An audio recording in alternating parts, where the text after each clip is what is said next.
पांडवों पर विजय प्राप्त करने के लिए आ रहे हैं। भगवान श्री कृष्ण पांडवों को लेकर के संतों की शरण में गए हैं।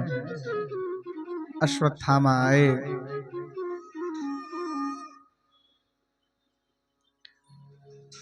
द्रौपदी के 5 पुत्र सो रहे हैं शैया पर पांडवों की। वहां क्या हुआ? अश्वत्थामा ने उन 5 के सर काट लिए और कपड़े की एक झोली बना करके कपड़े की उस झोली में रख लिया। लौट करके आए दुर्योधन के पास। मित्र, मैंने तुम्हारे सभी शत्रुओं को मार डाला। क्या? किसे मार दिया? पांडव मर गए। क्या बात करते हो भाई, पांडव कैसे मर गए? इतनी आसानी से एक रात्रि में ही तुमने 5 पांडवों को मार दिया? बोले हाँ, मार दिया। कोई प्रमाण है तुम्हारे पास?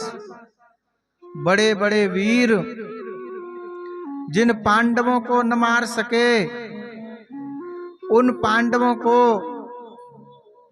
अश्वत्थामा कह रहे हैं कि मैंने मार दिया। ऐसा कैसे हो सकता है? बोले मैं प्रमाण लाया हूं। क्या प्रमाण है?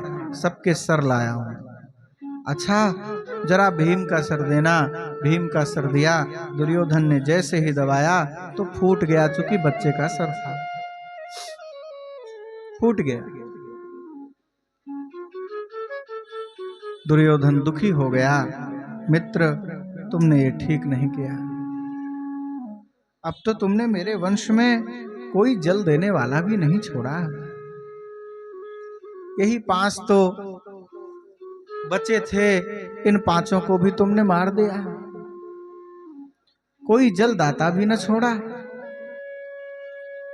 ग्लानि हुई है दुर्योधन की, दुर्योधन को, और उसी क्षण दुर्योधन के प्राण शरीर को छोड़ करके ठाकुर जी के श्री चरणों में विलीन हुए हैं। तदनंतर पांडव लौटे, द्रौपदी रुदन कर रहे हैं। अर्जुन ने प्रतिज्ञा कर ली, जिस दुष्ट ने, आतताई ने तुम्हारे पुत्रों को मारा है, मैं उसका मस्तक लाऊंगा। उसके मस्तक पर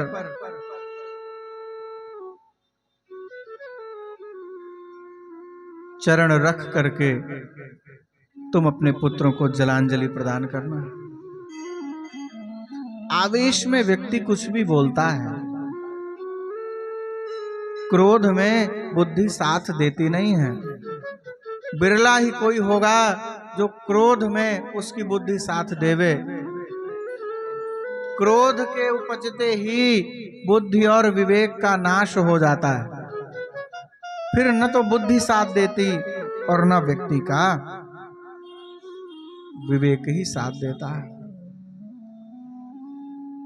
ऐसी प्रतिज्ञा की अर्जुन ने। भगवान ने कहा ठीक है, चलो किए हो तो।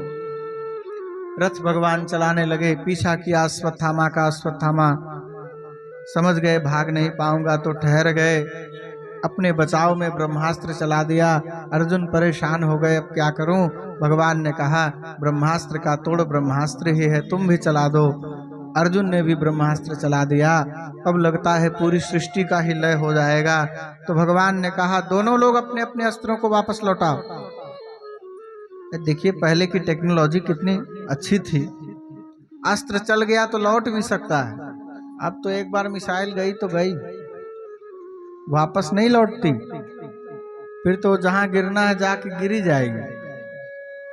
अब पुरानी व्यवस्था थी और सुपीरियर टेक्नोलॉजी थी, लौट आता था अस्त्र। अश्वत्थामा रोने लगे, वासुदेव मेरे पास अस्त्र को लौटाने का सामर्थ्य नहीं है। पिता से हट करके मैंने विद्या पाई है, उन्होंने प्रसन्नता से मुझे ब्रह्मास्त्र नहीं दिया है, अर्जुन को जरूर दिया। देखिए ये है गुरु हृदय। पुत्र में योग्यता नहीं थी तो नहीं दे रहे थे, बहुत जिद करने लगा, हट कर लिया तो बता दिया। पर लौटाने की विद्या फिर भी नहीं बताई। और अर्जुन को लौटाना भी आता है और चलाना भी आता है। भगवान ने कहा अर्जुन तुम दोनों अस्त्रों को लौटा लो। अर्जुन ने दोनों अस्त्रों को अपने पास वापस लौटा लिया। भगवान ने कहा मारो इसे, तुमने प्रतिज्ञा की है। अब हिम्मत नहीं पड़ रही है।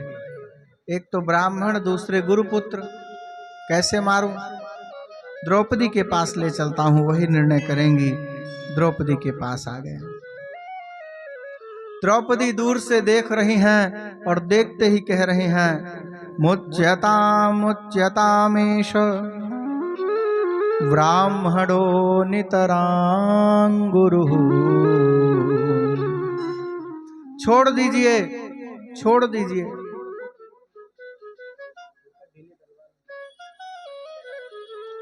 छोड़ दीजिए, छोड़ दीजिए। सारहस्यो धनुर्वेदः सविसर्गोपसंयमः।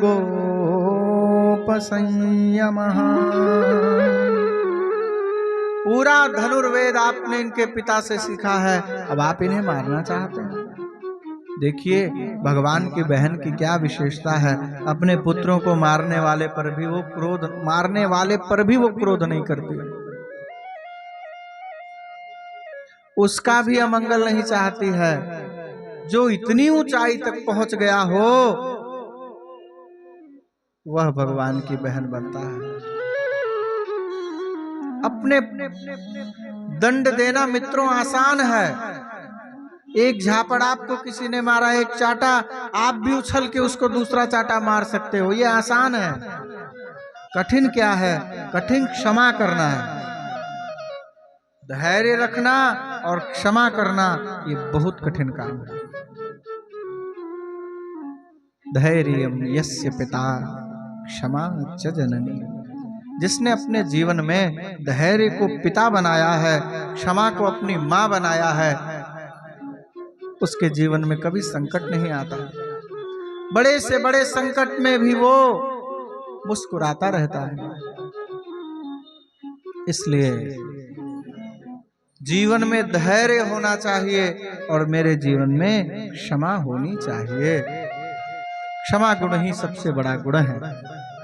द्रौपदी ने सबको क्षमा कर दिया। इनको न मारिए। क्यों न मारूं? मेरे पुत्रों को इसने मारा है। अरे भाई आपके पुत्रों को मारा है ठीक है, पर मैं नहीं चाहती जिस पीड़ा को मैं सहन कर रही हूं वही पीड़ा मेरी गुरु मां को होवे।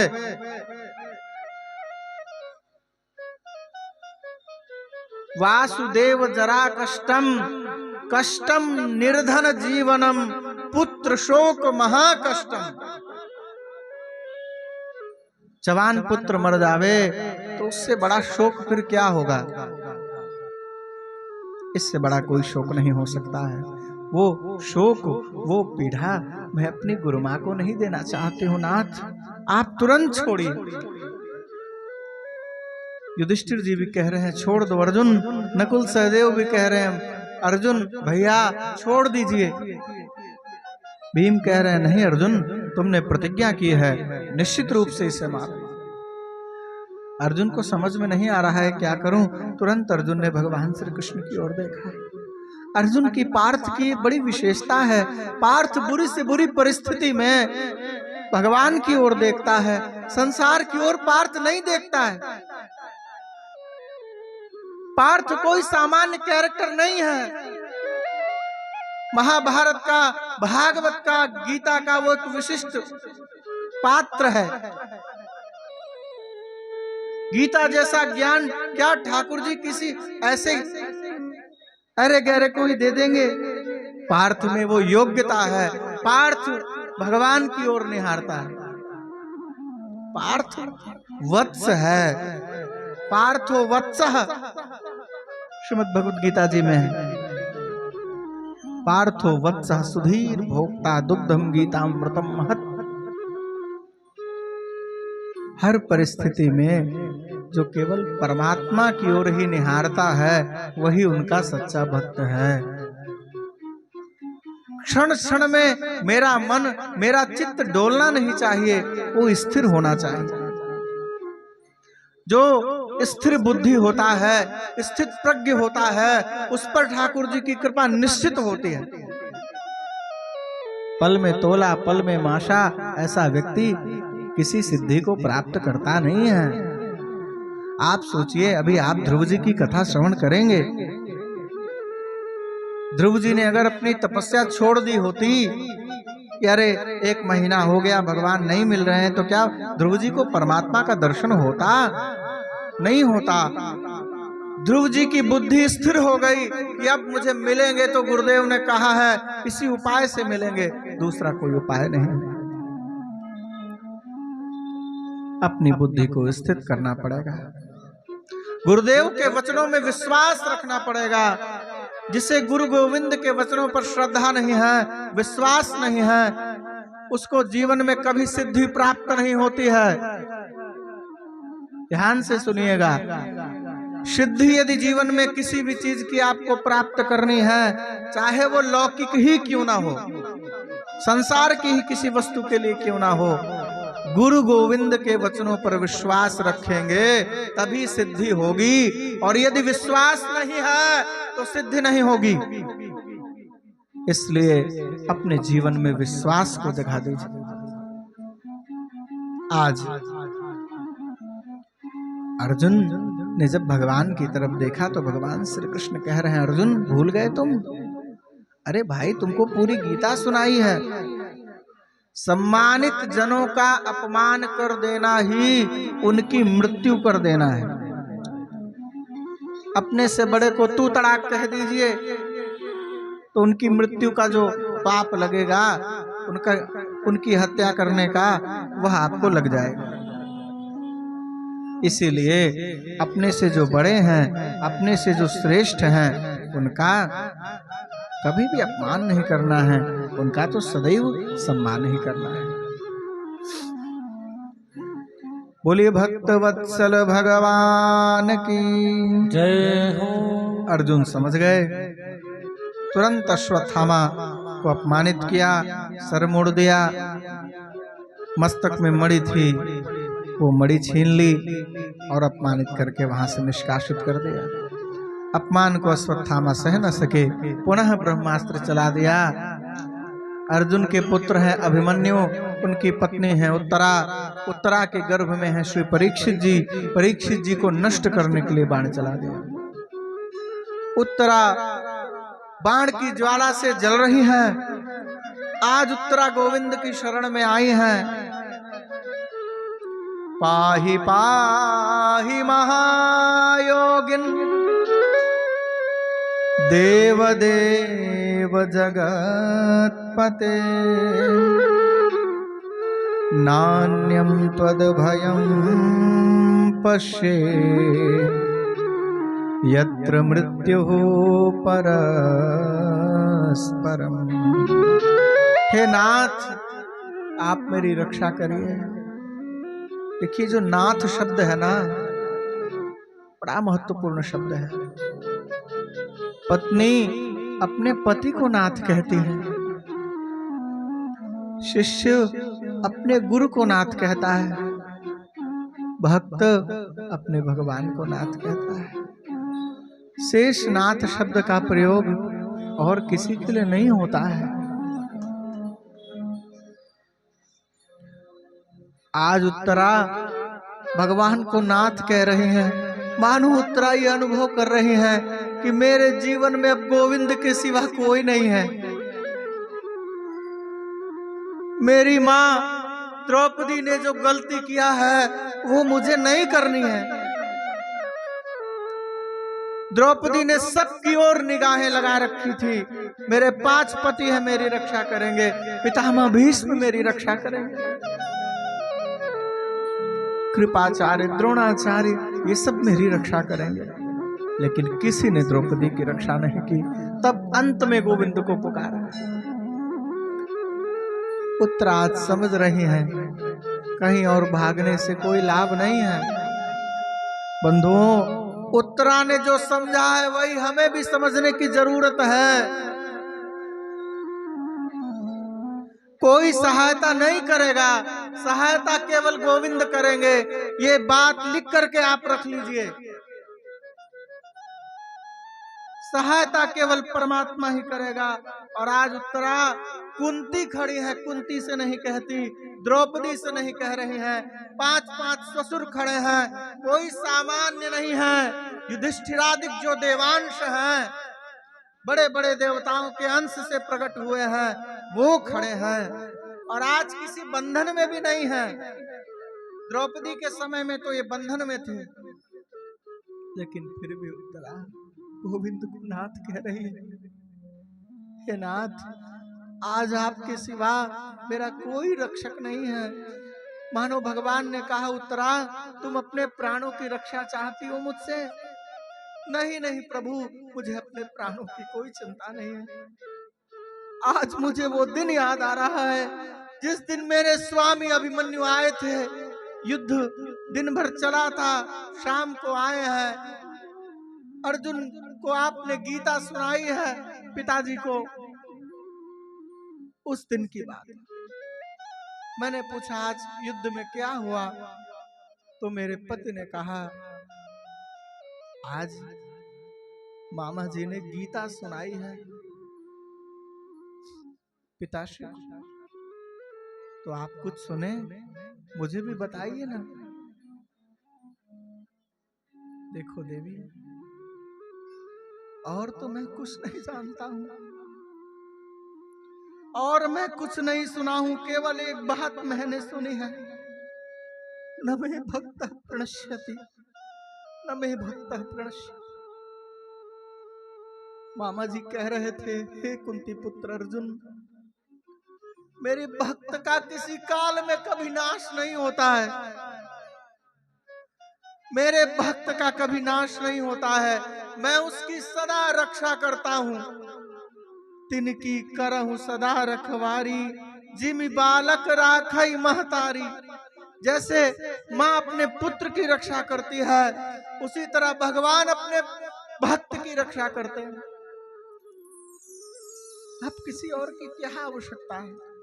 वो माँ बनने के लिए तैयार है, पिता बनने के लिए तैयार है, किसी की भी आवश्यकता नहीं है, केवल परमात्मा की ही आवश्यकता है।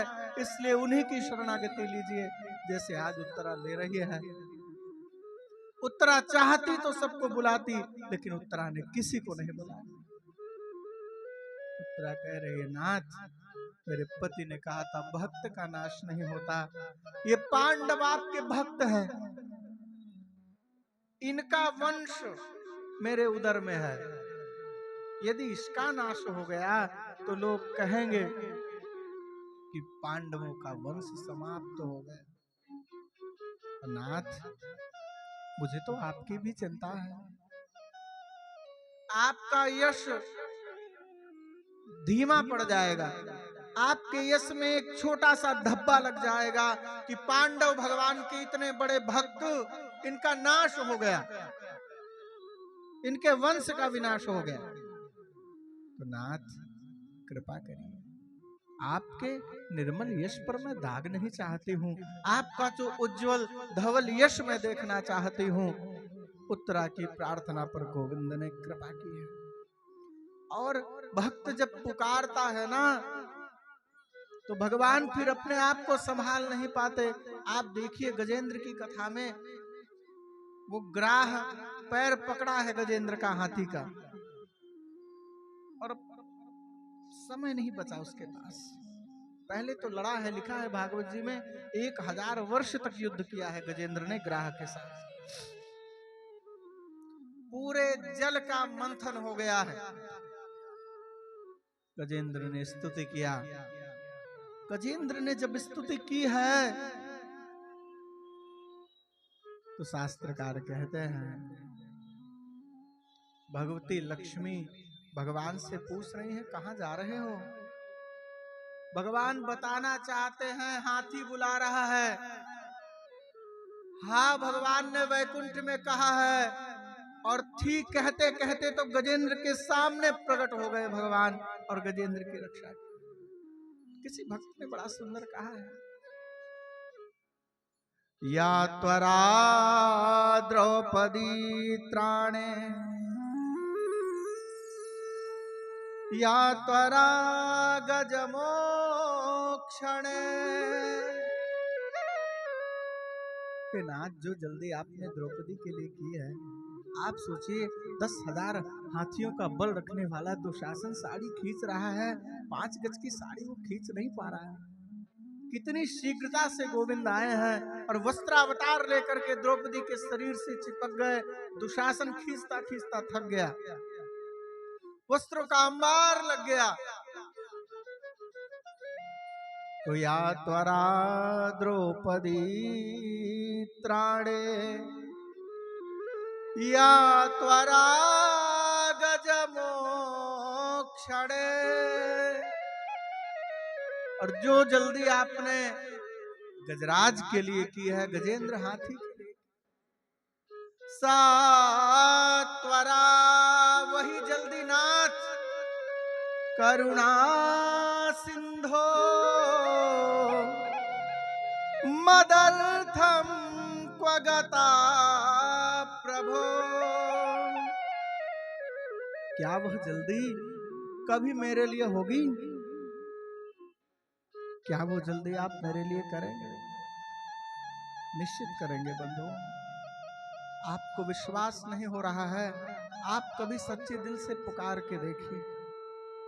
कहीं कोई रास्ता न दिख रहा हो, कुछ समझ में ना आ रहा हो कि अब क्या करूं, किधर जाऊं, किससे सहायता मांगूं। कहीं कोई मार्ग न दिख रहा हो तो यही दुर्गा मंदिर में आ जाइएगा और भगवती दुर्गा के चरण पकड़ करके रो लीजिएगा। वो भगवती इतनी निर्दयी नहीं है, इतनी निर्मम नहीं है कि आपके आंसुओं को वो देख ले। आपकी समस्या का तत्क्षण समाधान होगा, निश्चित रूप से समाधान होगा। आप आजमा के देख लीजिए।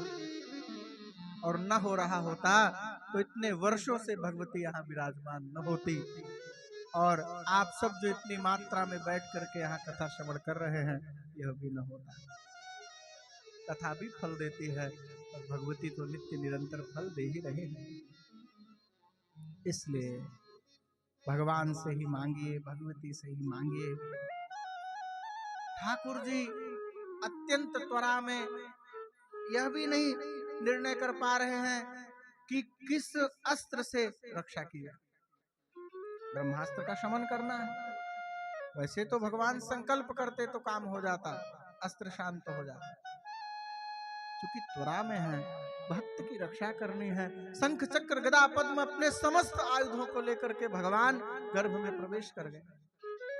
और देखिए शास्त्र में, हमारे पुराणों में ऐसी माएं हुई हैं जिन्होंने भगवान को अपने गर्भ में धारण किया है, जैसे देवकी, कौशल्या इत्यादि। और ऐसी भी माएं हुई हैं जिन्होंने भक्त को धारण किया, जैसे ध्रुव जी की मां सुनीति, प्रहलाद जी की मां कयाधु, अपने गर्भ में धारण किया भगवान भक्त को। पर उत्तरा अकेली ऐसी मां है जो भक्त और भगवान दोनों को आज धारण कर रहे हैं। भगवान भी आज गर्भ में है और भक्त परीक्षित भी गर्भ में है। दोनों की रक्षा ठाकुर जी ने की है। रक्षा करके ठाकुर जी अब द्वारका लौटना चाहते हैं, रथ पर अपने एक कदम रख भी दिए। उसी समय भगवती कुंती आ गई हैं और कह रही हैं, कन्हैया कहाँ जा रहे हो? बुआ अब मैं लौटना चाहता हूँ, बहुत दिन हो गया यहाँ रहते रहते। क्यों लौटना चाहते हो? मत जाओ, मैं तुम्हारे बिना कैसे रहूंगी। कुंती एक ऐसी पात्र है श्रीमद् भागवत जी में जिसने भगवान का वियोग एक क्षण के लिए भी नहीं सहा। जैसे ही कुंती को पता चला ठाकुर जी ने धराधाम को छोड़ दिया है, तत्क्षण जैसे स्विच दबाइए बल्ब बंद हो जावे, वैसे ही कुंती के प्राण शरीर से निकल गए। कुंती कह रही है, नाथ विपदः सन्तु नः शश्वत् तत्र तत्र जगद्गुरो भवतो दर्शनं यत्स्यात् अपुनर्भवदर्शनम्। हे प्रभु, मुझे विपत्ति का वरदान दे दीजिए। कैसी विपत्ति? शाश्वत विपत्ति जो कभी समाप्त ही ना हो। यहाँ कोई है एक ऐसा जो विपत्ति चाहता हो? कोई एक सिंगल ऐसा व्यक्ति बताइए जो दुर्गा जी के मंदिर में आकर के कहता हो माँ मुझे विपत्ति दे दो, भागवत जी की कथा सुन करके चाहता हूं मुझे विपत्ति ही विपत्ति मिले। ऐसा कोई नहीं मिलेगा। हर व्यक्ति सुख और संपत्ति की ही कामना कर रहा है। देखिए ये तो ऐसा है ना, जितना आप सुख और संपत्ति के पीछे दौड़ेंगे उतना वो आपसे दूर भागेगा। जितना धन के पीछे भागोगे उतना वो आपसे दूर भागेगा।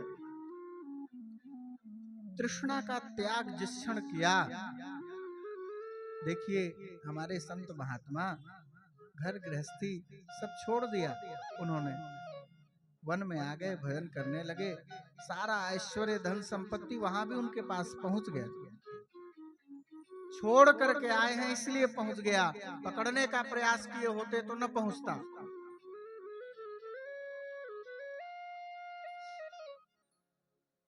कुंती विपत्ति मांग रही हैं जो कभी समाप्त न हो। क्यों मांग रही हैं? इस पर विचार करिए। विपत्ति कोई नहीं चाहता। सो कुंती भी विपत्ति नहीं चाहती हैं। तो क्या चाहते हैं? कुंती चाहती हैं भगवत दर्शन। क्योंकि जब तक पांडवों पर विपत्ति रही है तब तक भगवान श्री कृष्ण पांडवों के साथ रहे हैं। पूरे महाभारत युद्ध में एक क्षण के लिए छोड़ करके भी भगवान नहीं गए, यहां तक कि सारथी बन गए। अब इससे छोटा काम क्या होगा? सारथी बनते हैं, अर्जुन के घोड़ों के चरण भी भगवान दबाते हैं। महाभारत जब आप पढ़ेंगे तो पता लगेगा आपको। सारथी को घोड़ों की भी सेवा करनी पड़ती है। युद्ध में इतना कोलाहल होता है, कुछ सुनाई नहीं देता। एक टाप लगा होता है माथे पर, उसकी रस्सी योद्धा के पैरों में होती है। दाहिनी ओर रथ ले जाना है तो दाहिने पैर से वो खींचता है तो इधर चुभता है, बाईं ओर रथ ले जाना है तो बायां पैर खींचता है, इधर कील चुभती है। ऐसा कौन करेगा? कोई भगवान अपने भक्त के लिए नहीं कर पाएगा। ये तो हमारे ठाकुर जी ही कर सकते हैं। अर्जुन के सारथी बने हैं, और जिसके सारथी भगवान हो उसके जीवन में भैया कभी भी किसी प्रकार का कोई संकट आ नहीं सकता है। बोलिए भक्तवत्सल भगवान की जय। इसलिए भगवान का ही स्मरण करिए, भगवान का ही भजन करिए। जहां भी रहिए, जिस परिस्थिति में, वहीं राधा रमण राधा रमण राधा रमण कहो, राधा रमण राधा रमण राधा रमण कहो।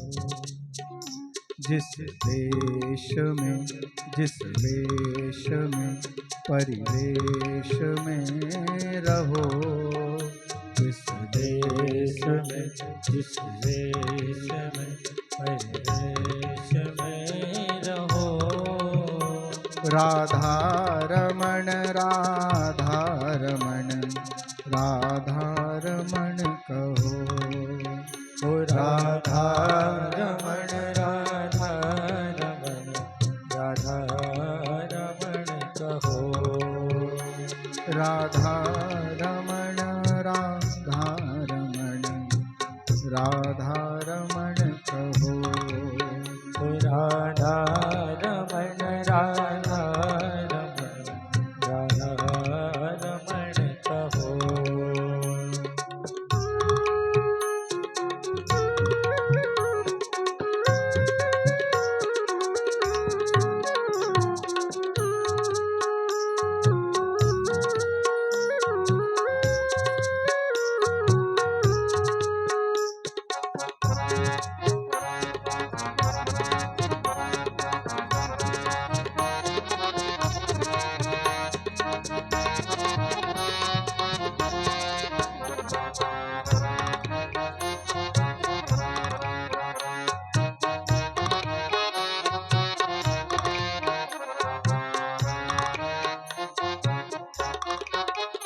जिस संग में, जिस ढंग में, जिस रंग में रहो, जिस संग में, जिस रंग में, जिस रंग में रहो, जिस संग में, जिस ढंग में, जिस रंग में रहो, जिस संग में, जिस ढंग में, जिस रंग में रहो। राधा रमण, राधा रमण, राधा रमण कहो। ओ राधा रमण, राधा रमण, राधा रमण कहो।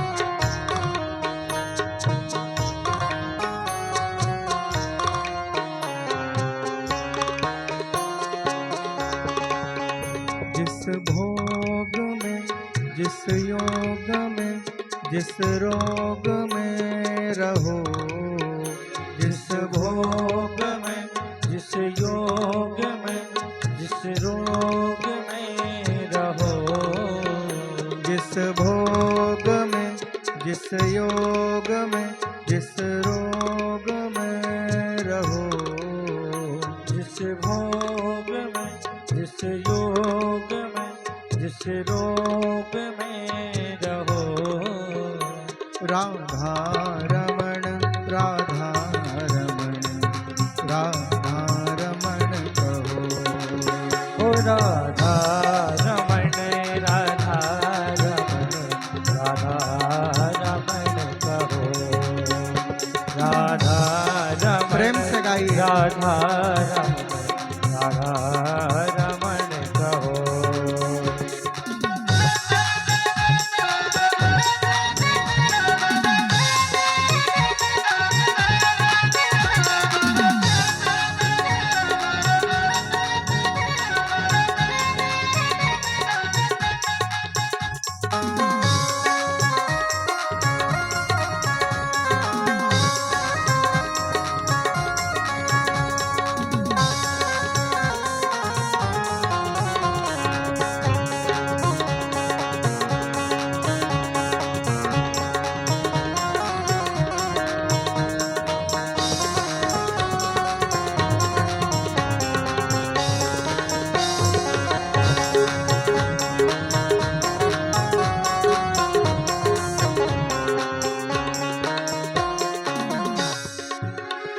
जिस काम में, जिस धाम में, जिस गाम में रहो, जिस काम में, जिस जहाँ भी रहो धाम में, वहीं, जिस गाम में रहो, जिस काम में, जिस धाम में, जिस गाम में रहो, जिस काम में, जिस धाम में, जिस गाम में रहो।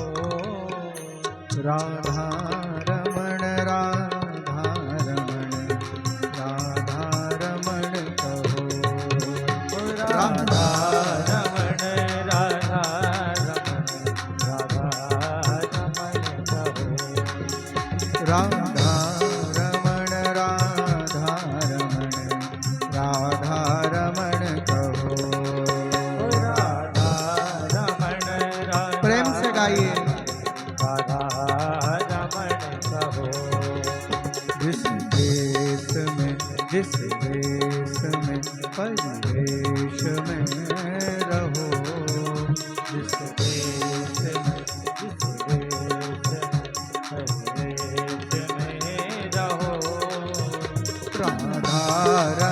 राधा रमण राधा रमण कहो ओ राधा रमण राधा रमण कहो राधा रमण राधा रमण राधा रमण कहो ओ राधा रमण राधा रमण कहो राधा रमण राधा रमण राधा रमण कहो राधा रमण राधा रमण राधा रमण कहो राधा रमण राधा रमण राधा रमण कहो राधा